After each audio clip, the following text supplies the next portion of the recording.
What a porker. This is Kramer. Kramer. Good morning. It's January the 8th. It is 7:05, and we have some intense fog on the outside of the studio. I'm looking out there. It looks like something out of a horror film or something. It's weird. Rachel, do you get that vibe? I could roll with that. Kind of eerie. It is. You never know what's going to pop up out of the debris. That's right. Or it could be like something out of London. I've never been there, but I hear about the fog. Or San Francisco. My favorite attorney in the whole wide world is on the phone, and I must get him immediately. Scott Major of the Major and Paruas and the Storm Help Team. Scott, good morning to you, my friend.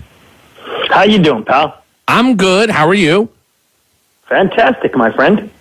Good. You know, look, there are a lot of things that are going on here with insurance and this whole Hurricane Michael post-recovery, whatever you want to call it. The one thing that's coming up is in 2 days, the 90-day mark. And that's important for what reason, Mr. Major? Under the law in Florida, you are required as the insurance company to have resolved the claim within 90 days of the day that a claim is made, and most people made a claim fairly soon after the storm, the day or the next day. And the insurance company is required to respond with something, either an explanation why they're denying coverage, or they must make the payment or tell you what it is that they need additionally in order to get your claim completely resolved. Now, I keep hearing, and I read this yesterday, that the insurance companies in the state of Florida, 90% of the claims have been closed. 90%. Wow, that's amazing. Look at them go. They're so great at what they do. They've closed 90% of the claims.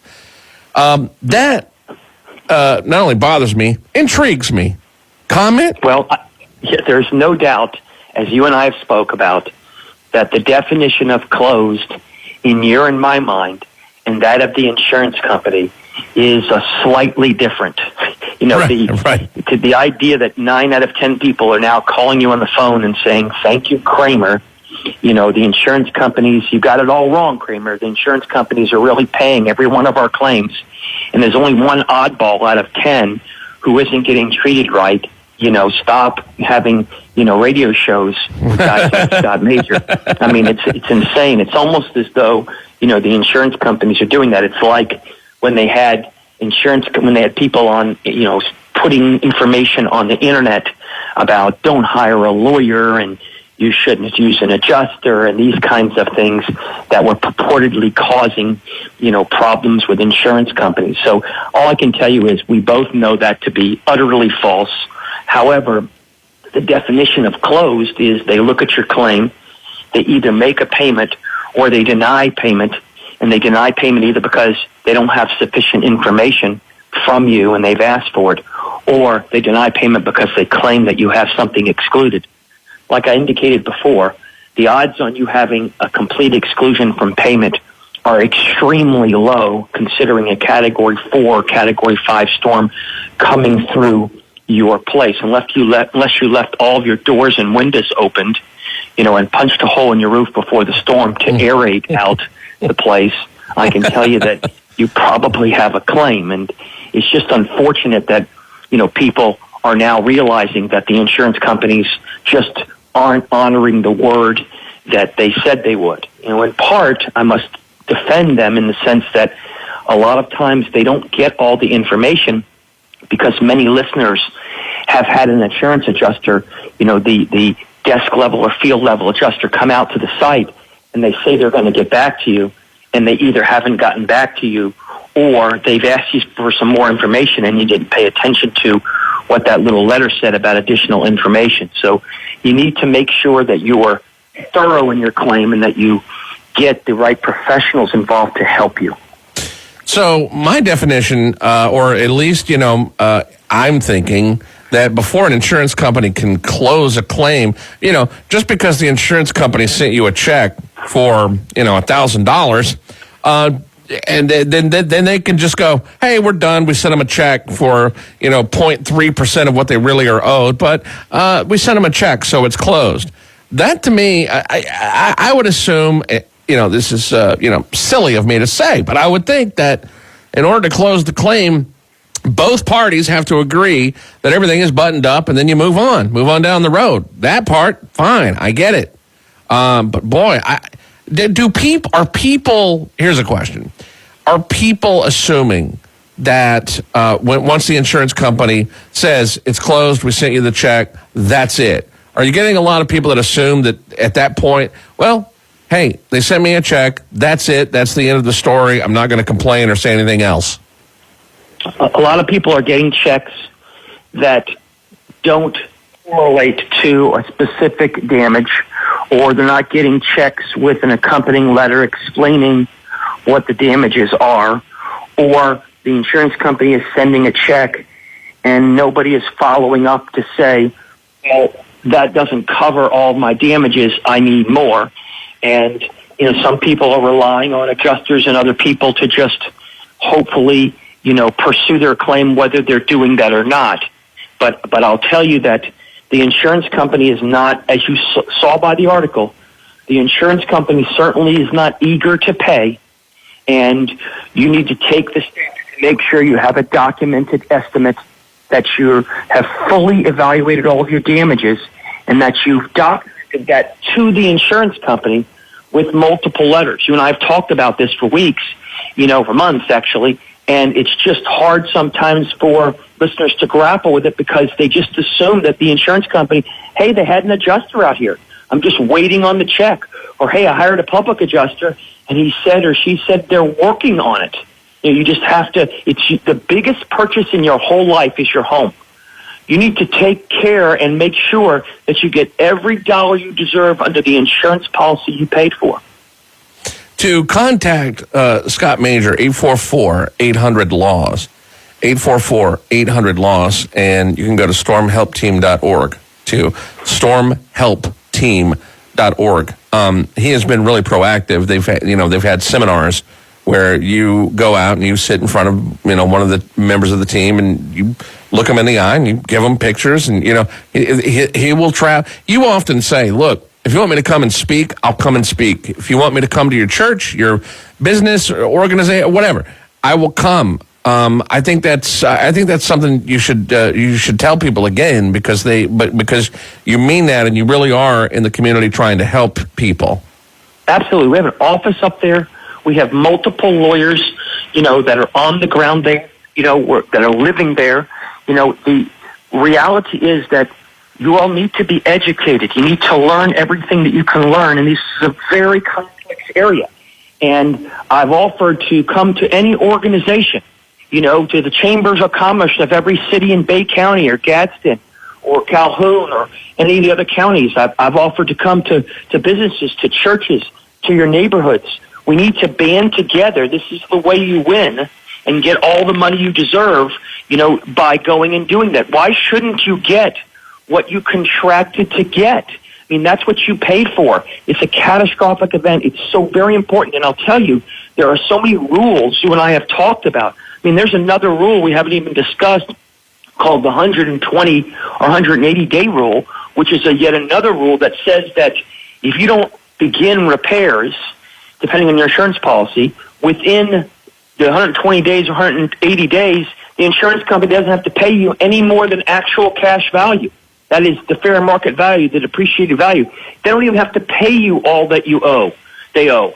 So you have to pay attention to every one of these clauses that require you to do things. If you don't file a proof of loss and they've asked you for it, they may not have a duty to pay you. If you don't show up, if they ask you to do an examination under oath and you don't show up, or you didn't look in your mail and didn't check these things, you can lose your claim in whole or in part because of that. These are critical and so important that you and I have driven home. And I've said, if you have a public adjuster, if you already have somebody, you just want to call me. Just want to get some info. You want me to evaluate your claim to see if your people are doing a good job. 844-800-LAWS. Just call it, or we'll come over your house. We'll look at your property, whatever it is, to feel like we're making a difference in this world, that we're helping this community grow. One of the biggest assets or one of the things that sets Scott apart from other law firms and other lawyers is that, Scott, you spent many years being on the other side. Yeah, I was the chief counsel for one of the largest insurance companies in the world. What that means is I was basically the number one guy for, multi-billion-dollar insurance conglomerates. And so I've understood and seen how insurance companies operate. And there's no reason why you all shouldn't leverage that education. The listeners, business owners, neighborhoods, organizations, realtors, people who need their properties repaired shouldn't leverage that information to your advantage, whether you hire me or not. The whole concept is to get everybody smarter, wiser, and more aggressive about just protecting their rights and enforcing the very contract that you paid so many years for to get the insurance monies you deserve. I read an article yesterday, and it said that, and they were explaining the science behind why they're predicting that Florida will be hit with not only more hurricanes, but stronger hurricanes. And you've said the word educate a couple of times in the past 10 minutes. There's a reason, yes, you want to educate yourself about the insurance matters because of the current storm. You do. But I think you also want to learn and educate and find out as much information as you can if you're going to stay here, because now we know that these types of storms can occur. Now, a Category 4, a Category 5, once in many years will that usually happen. Who knows?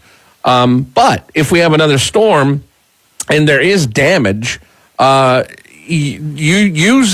think we should all use this as a learning experience for storms to come, because it will happen.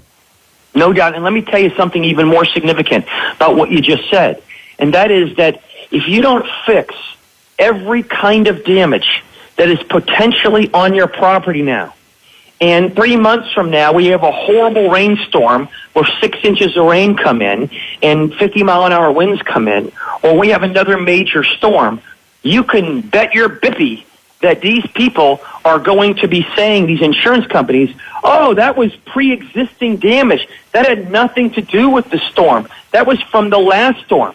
So you have every interest in making sure that your property is completely fixed now, not only because it's important, but because you may lose rights in the future if there's future storms that damage your property and you didn't fix them when you could have.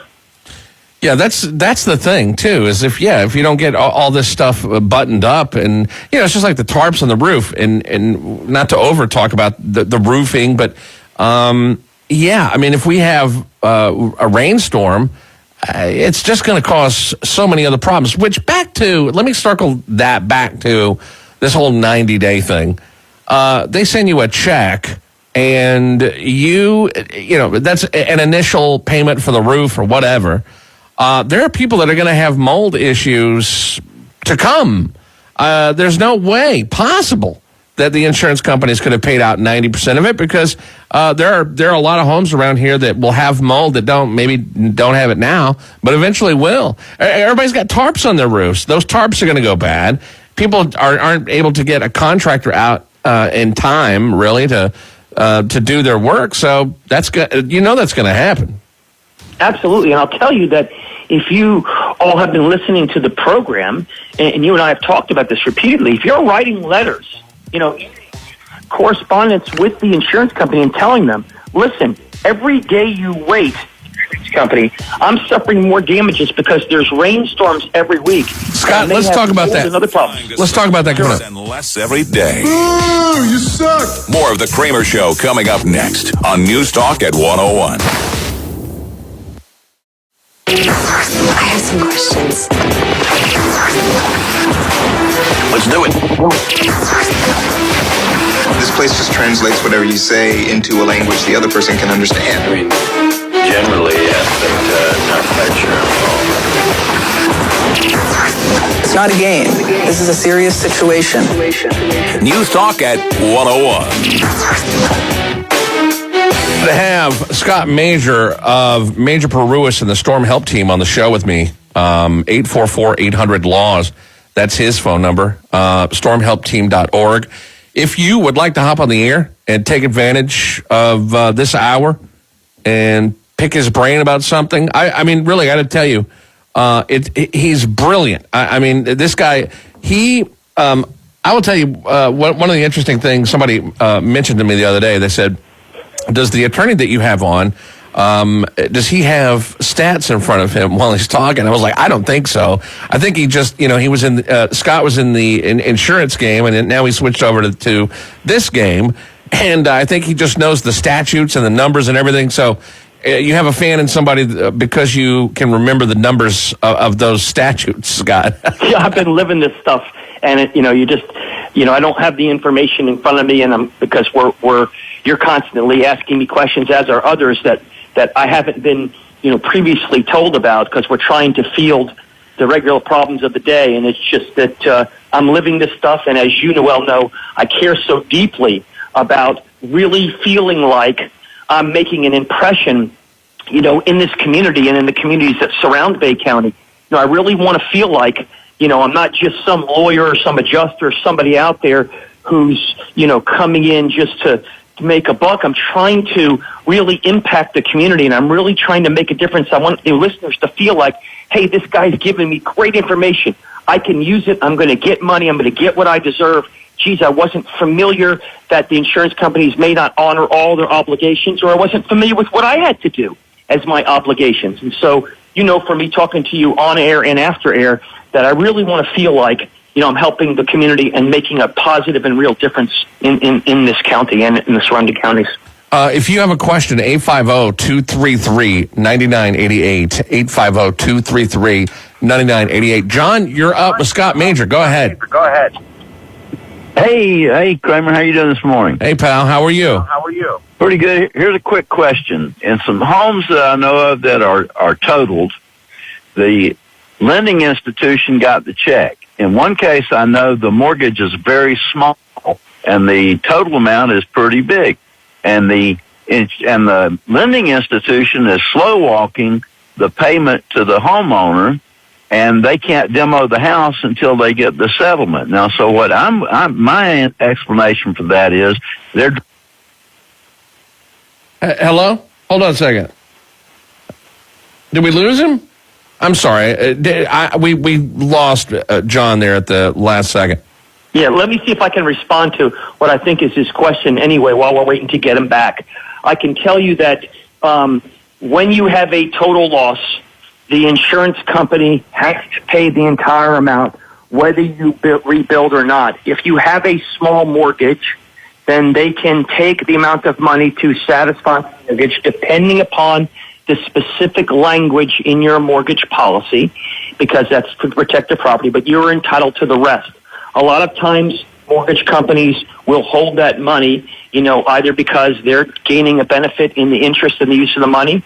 Sometimes it's because certain forms have to be filled out to prove that you're going to either use the money, like you have a contract in place, or if you're not rebuilding, that you have sufficient information provided to them so that they can release the remaining amount of money. And if they don't, you need to work your way up the scale, talk to a manager or supervisor, and find out the specific reasons for their denial, and then write them an email or correspondence asking them to explain why they're not paying you. Yeah, and that's also, you talk often about the correspondence and the writing of letters and why that's so important. I think that's also something that we should say again. But maybe people don't need to write letters, Scott, because, hey, those insurance companies, they are right on the lickety-split, right there on it. Boom, 90% of them have paid and been closed. They are great.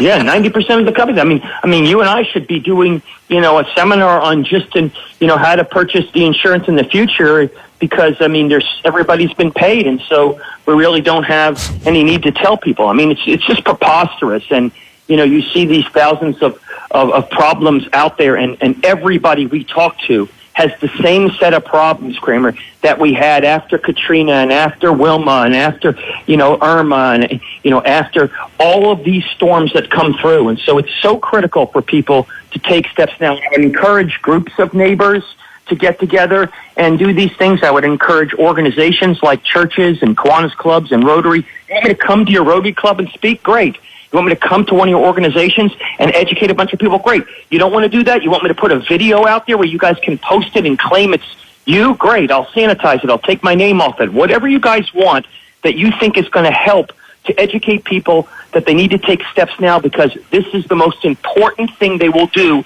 in their life as it relates to their home. Yeah, and you have a lot of people here that are dying to make everything whole and stay here. You even have people that have damages to their businesses. A lot of the businesses are not open. A lot of the businesses are still closed. And I say that every time I have you on, because it irks my soul that there are businesses that can't operate. Or number one revenue generating thing is tourism. If you can't get people here because your businesses are closed, you're killing yourself. If the people can't work here and they can't pay their mortgages, or they can't pay for their own food and other expenses because they can't get a job here, all we're doing is harming. Does not allow the insurance companies or anybody else to change that.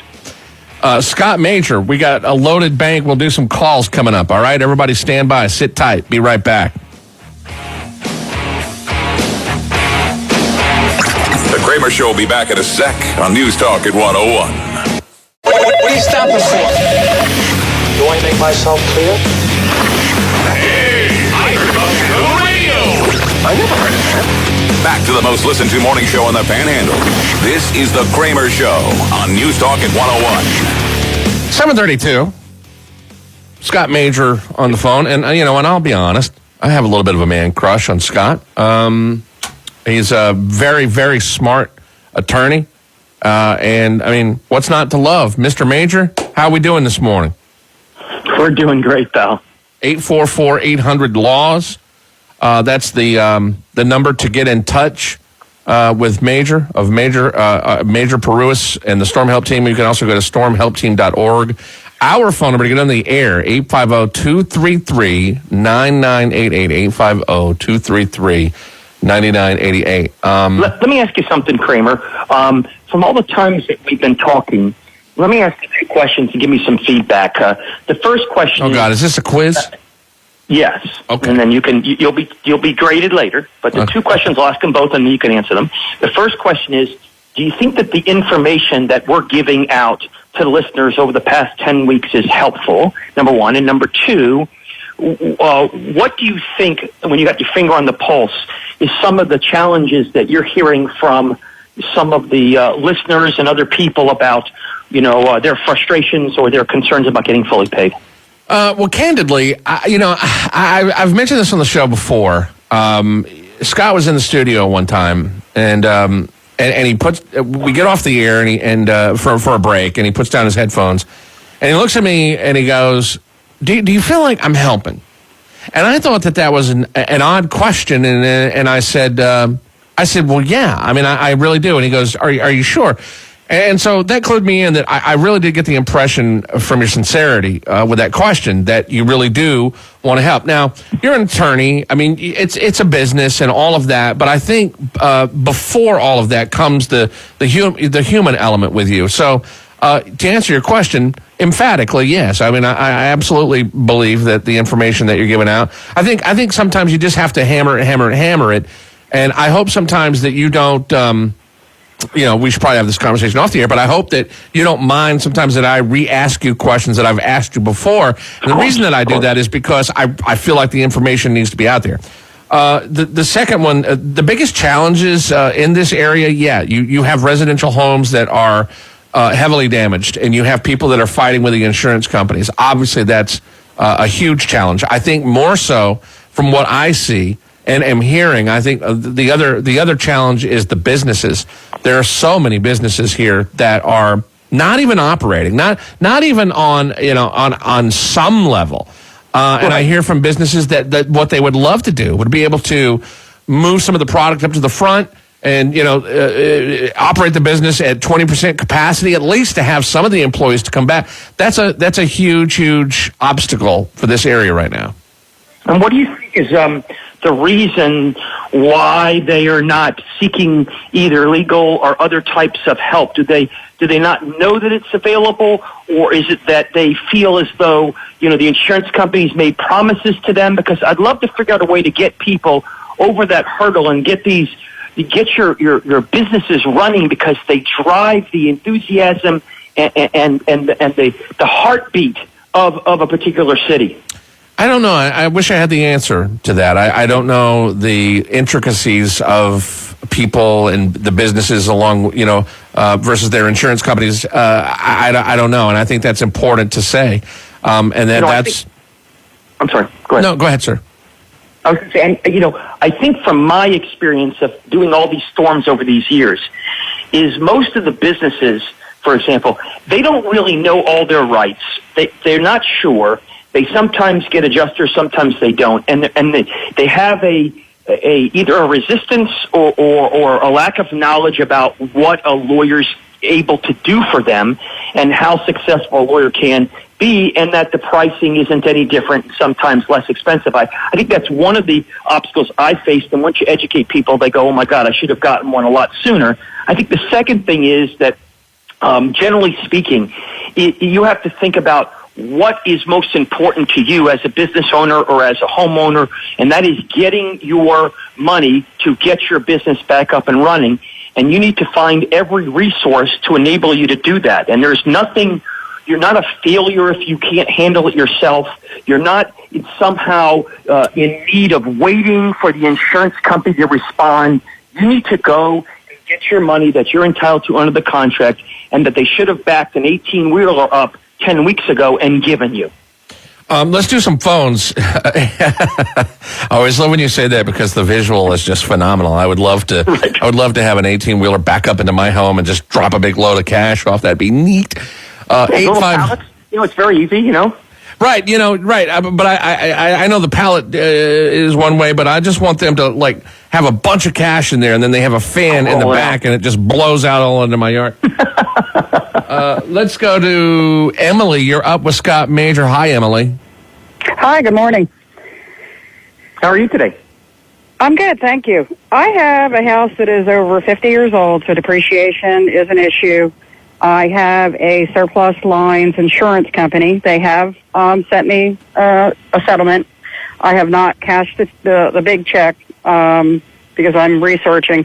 My question is, do I stand any kind of a chance if I am underpaid? When I asked my insurance agent if I found subsequent items, if I should submit, and he kind of said, well, you can, but the impression I got was that they felt that they had paid what they were going to pay.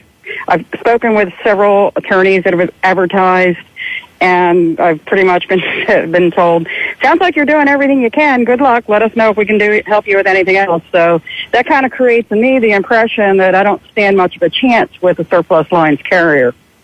Okay, here's the response. The response is that I will tell you, you are entitled to every dollar that your insurance policy provides for. If you have $250,000 of coverage A for your structures, and they're paying $220 or $180, and they think it's enough, and you have a detailed estimate that explains you need $250,000, you should be retaining a lawyer and adjuster to help you.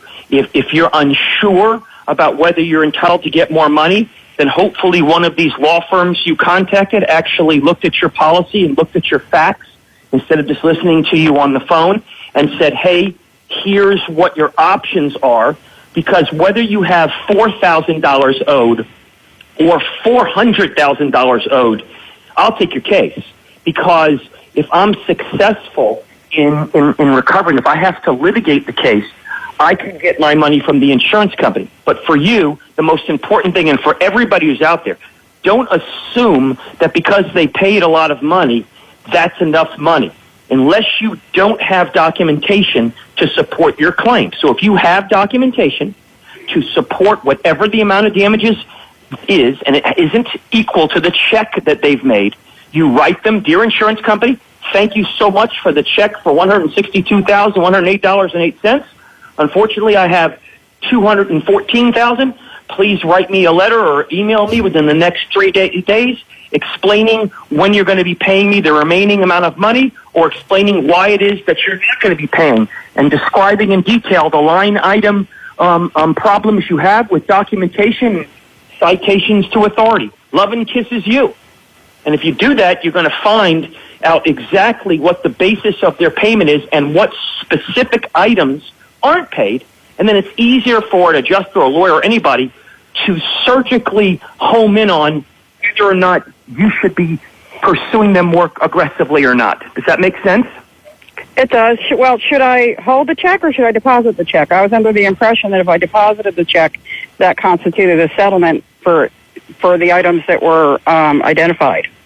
Yeah, let me tell you the rule on that. If you've collected money and it's for the specific items that you've agreed to, and there is some relief language in the agreement or on the settlement check, that's a different story. But most claims do not provide you with a settlement. It's actually against public policy if there's no dispute for them to force you to sign a settlement check when you have covered items under an insurance policy. So it depends on your specific facts. Generally, payment checks are not constituting settlement. But I don't have the specific facts of your case to know whether or not they have covered every line item that you have. But for example, if they're giving you $45 for your shoes or $23,000 for your roof, if you disagree with that amount, you should be telling them, I need $5,000 more, and I'm going to be cashing the check and expecting you to pay $5,000 more. And unless there's some release language, you're not releasing anything. But again, I would consult with a lawyer or any of the lawyers you've already spoke to if you don't want to call us, and make sure that you have those rights, because generally speaking, the insurance company can't hold you hostage by offering you some money and claiming that that's a settlement or a release of all your claims. Okay, one other question. I have a mortgage for about 50% of the value of my property, and my insurance paid to sand and refinish my hardwood floors, which are the original hardwood floors in the house. The area that had some water that seeped under the floor has settled back down, and I really don't want to sand and refinish the floors. They're fine the way they are. Every time you sand, you're removing a layer and reducing the remaining life of the floors. I also don't want to go through the hassle of having floors refinished. So my question is, when my mortgage comes out to do their final inspection, they've not withheld any funds. They've released everything, but they are requiring a final inspection for the items that are listed on the adjuster's worksheet. What can I do to hold my position that I do not want to refinish my floors and it's not impairing the value of the house? As long as you demonstrate that it's not impairing the value of the house, then generally speaking, you're not required to do something, but you won't be able to later claim that you're entitled to resand those floors, or if there's any damages that result from the failure to resand. In other words, if there's some rot underneath or if there's some problems underneath, you're likely to be excluded from future damages based on a pre-existing condition. Gotcha. And what is considered a reasonable time, quote unquote, with our mortgage companies to do repairs? As you know, there's extensive amount of damages. Any contractor you call or any type of provider are giving everyone week, month, long periods of time to even come out and to give an estimate. So we're kind of in a unique circumstance. So a lot of times after storms, what is reasonable expectation for completion? Sure. A lot of times after storms, there's a challenge to get vendors, contractors out there. But the key for your contractor is when they write the estimate to write down on the estimate, I am ready to start on January 9th or January 20th, and I need those funds immediately to do so, and they include it in a cover letter with you, and you send it, and the mortgage company should immediately issue payment as soon as that vendor or contractor has promised in writing that they're going to start the job. They've already released the funds. Well, So my question is, I really prefer to wait and use my local contractors, many of whom are scheduled months in advance. I don't want to use one of the visiting contractors to do the work that I have, and I don't have any work that is threatening any other. Nothing is going to cause more damage if I wait, is what I'm trying to say. That's correct. You can wait then.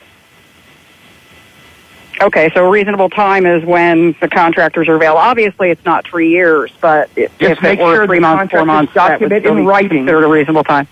Just make sure that any contractor documents in writing what it is that they're actually waiting on, because some policies have, if you don't start your work within 120 or 180 days, you lose the ability to get all your money. But it sounds like you have all of your money, so therefore you won't have that problem. I wish you the best of luck, and thanks so much for your call. Thank you. Thank you. Have a great day. Thank you, Emily. Appreciate it. Also, can you talk about assignment of benefits? Somebody mentioned that in the building yesterday. Assignment of benefits. And go ahead. I mean, that's a blanket, broad question. Sure. But I think it's one. It's a term of art. It's a phrase that's used where a vendor will come out and agree, a restoration company, a contractor, a roofer will agree to take your property and fix it in exchange for, instead of money, you assigning a right for them to go after the insurance company to recover those monies. So the benefit to you is that you get somebody else who's agreeing to go chase the insurance company for money, but you have to be very careful to make sure in the assignment of benefits, if you're going to do that, that the contract provides for damages and remedies in the event these people don't perform, number one. Number two, you have to have specific contractual language that covers you in what happens if, in fact, they don't start on time, they don't finish on time, or they have defective work. I think assignments of benefits are dangerous because even though they give you a small benefit, they're dangerous because you're taking your rights and giving them to someone else. And then if they don't perform, you've lost your money, and now you're chasing not only them, you're chasing the insurance company and them.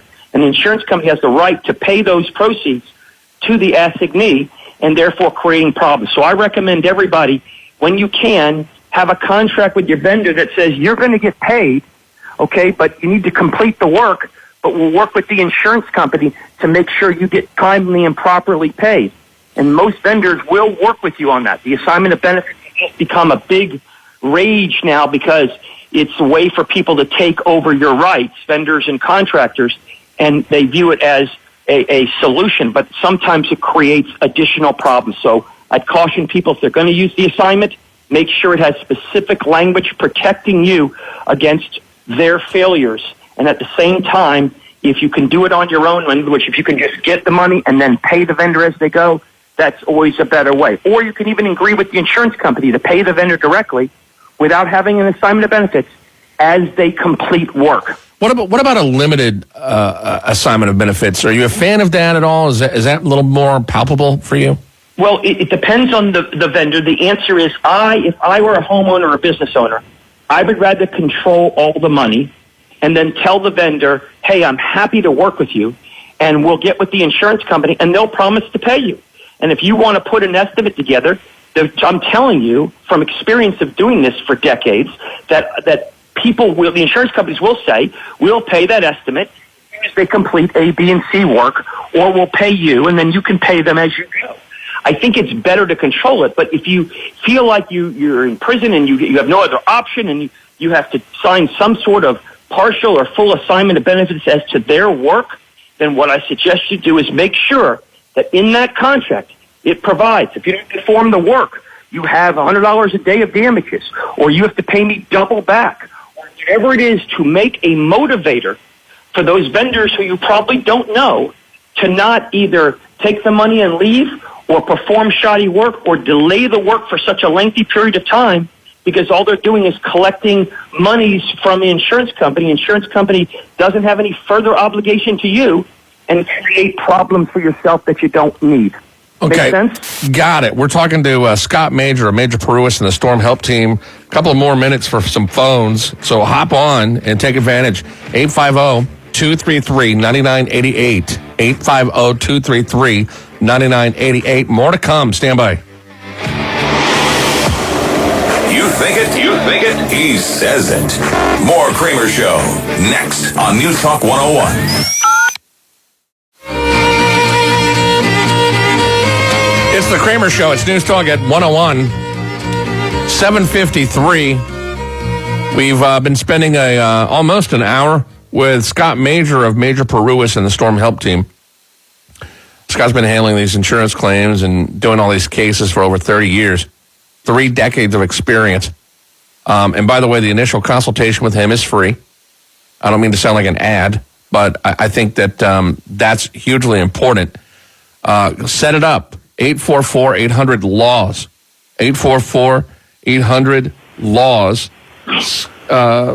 Who's on line 37? Hi, you're up with Scott Major. Go ahead.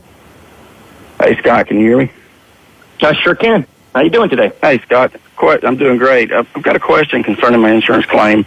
My insurance company has paid me and my mortgage company, and then, my money naturally sitting in an escrow account waiting on disbursement as, needed. Initially, they told me that FEMA was requiring them to release, it's kind of a large claim, at least $40,000 of my claim money up front. And they've kind of started backing off of that, saying, oh, well, you got to have contractors and, license numbers and who's going to do the work and all that, which it was supposed to be free and clear money so I could start managing my claim myself. They kind of backed off of that. Then I was approached by my mortgage company. They asked me if I would be interested in just paying off my mortgage with my claims money. I said, well, maybe, but, how does that stand with my insurance company is my question.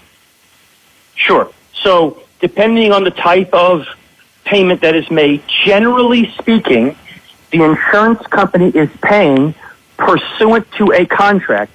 So you can do whatever you want with that money. You're supposed to obviously fix your property, but if you have an insurance policy, for example, that has a replacement cost value, provision in it, you can take that money because you're being paid under a contract, and then you can choose to fix or not fix the property. I could tell you as a practical matter, if you're living in the home, obviously it would be much better for you to fix the property. But for example, if you wanted to take the money and pay down your mortgage or pay it off, and create a second mortgage or a home equity loan or something and borrow back the money, you could do that. Theoretically, you could qualify for an SBA loan, probably at a lower interest rate, pay down your mortgage, then take a loan through the SBA. Well, I considered doing an SBA loan through the FEMA, but I just wanted to make sure I'm not going to have a problem with my insurance company if I do that. They're paying me for the line items on the adjusters estimate, but I just want to make sure they're, like I said, they're not going to come back after me and go, no, I paid you for whatever, I want my money back. They can't legally do that, can they? They cannot. It depends on your specific policy, so I'd make sure somebody's read your policy. But as a general rule, that's a correct statement that they're paying the replacement cost for that if you don't fix it. Now, you're not going to be in the future, if you don't fix your property, you're not going to be able to claim damage in the future. If you have another rainstorm and you haven't fixed your roof and it destroys other parts of your property, you're going to be in a world of hurt because you didn't fix your property correctly and you have no record of that. But the mechanism is you have a contract that they have to pay money for if you have a loss. That is a loss that occurred through a covered peril. They have to pay you regardless of what you do. But have a lawyer look at your policy and just make sure before you pay off your mortgage, but you should be okay. Well, okay, and I do, back to the not repairing it, I do plan on repairing it. It's just, trying to deal with the mortgage company to get money or get lined up to get money is a nightmare. So I thought if I paid them off, I can come out of pocket to do my repairs and then have them come out and inspect, or the insurance company, I guess. Hey, Chuck, we're coming up on a hard break. Call Scott at 844-800-LAWS. Scott, an awesome hour. Thank you, my friend. Thank you. I'll see you tomorrow morning. Talk to you soon, pal. Be well. Bye-bye.